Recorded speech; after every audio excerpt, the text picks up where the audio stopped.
सभी का स्वागत है हमारे चैनल में फियर इज़ बैक। तो दोस्तों चलिए चलते हैं आज की कहानी की ओर। दोस्तों आज की कहानी हमें सिमरन सिंह ने भेजी है, जो कि बिहार की रहने वाली है। तो आइए इस कहानी को जानते हैं। यह कहानी दो भाइयों की है, जो कि एक 14 साल का था और एक उससे बड़ा भाई 19 साल का था। तो आइए इस कहानी को उन दोनों भाइयों की जुबानी सुनते हैं। हमें अपने बेडरूम में अजीब सी परछाई दिखने लगी थी। पर्सनली मैंने जो देखा वह वास्तव में बहुत ही अजीब था। जैसा कि मैं और मेरा भाई दोनों एक ही कमरे में सोते थे, लेकिन दोनों का बेड अलग अलग था। मुझे अपने बेड के सिरहाने के पास आंचल से सर को ढकी एक महिला की काली परछाई दिखने लगी। मैं इतना डर गया और काफ़ी घबरा गया कि मेरे चेहरे पर पसीना आने लगा। यह पहले दिन की घटना है। अगली सुबह मैंने अपने भाई रंजीत से पूछा कि क्या उसने भी रात में कुछ देखा, तो उसने कुछ नहीं कहा।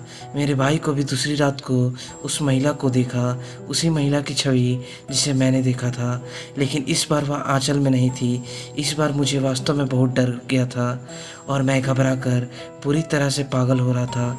मुझे पिछली रात से और भी अधिक पसीना आने लगा। मैंने अपने भाई को पुकारा। वह पहले से सो रहा था, लेकिन मेरे रोने की आवाज़ सुनकर वह जग गया और मैंने उससे पूछा कि क्या वह उसे देख सकता है जिसे मैं अभी देख पा रहा हूँ। मेरे आश्चर्य के लिए उन्होंने डर में हाँ कहा। मैंने उस महिला से बचने के लिए अपने चेहरे को कंबल से ढक लिया। मैंने यह देखने के लिए किया कि क्या वह अभी भी वहीं थी या यहाँ से चली गई। अपने कंबल से देखने का कोशिश किया। वह मेरे बेड पे बैठकर मुझे ही घूर रही थी। अगली सुबह हम दोनों ने अपनी माँ को बताया कि हमें पिछली 2 रातों से क्या दिख रहा है। हमारी माँ को हमारी बात सुनकर हंसी आ गई, जैसे कि यह एक मजाक हो। हमने उन्हें समझाया कि बहुत कोशिश की, लेकिन सब व्यर्थ चला गया। उनको हमारी बात पर ज़रा सा भी विश्वास नहीं था। उस रात जब हम सोने गए, हमने अपने बेडरूम के दरवाजे को बंद करने का फैसला किया, क्योंकि 2 दिन से हमारे रूम का दरवाज़ा खुला था, लेकिन हमने उसे लॉक नहीं किया। 1 घंटे बाद मुझे लगा कि कोई हमें देख रहा है।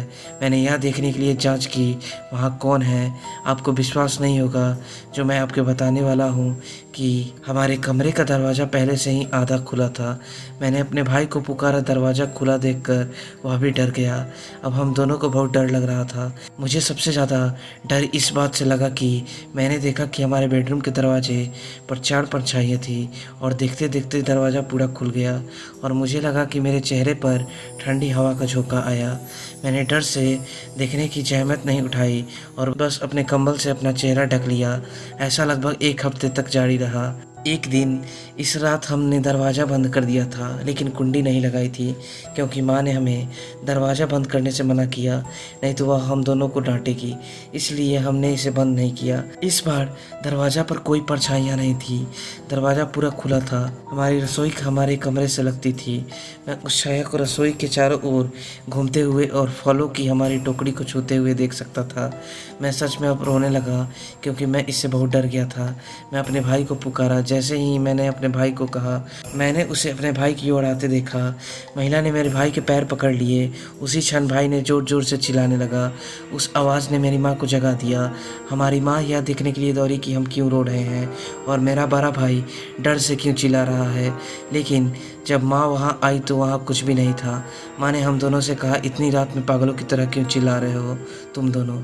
हमने उसे इस बार डरते हुए आंसू से भरे आंखों से माँ को सारी बातें बताई।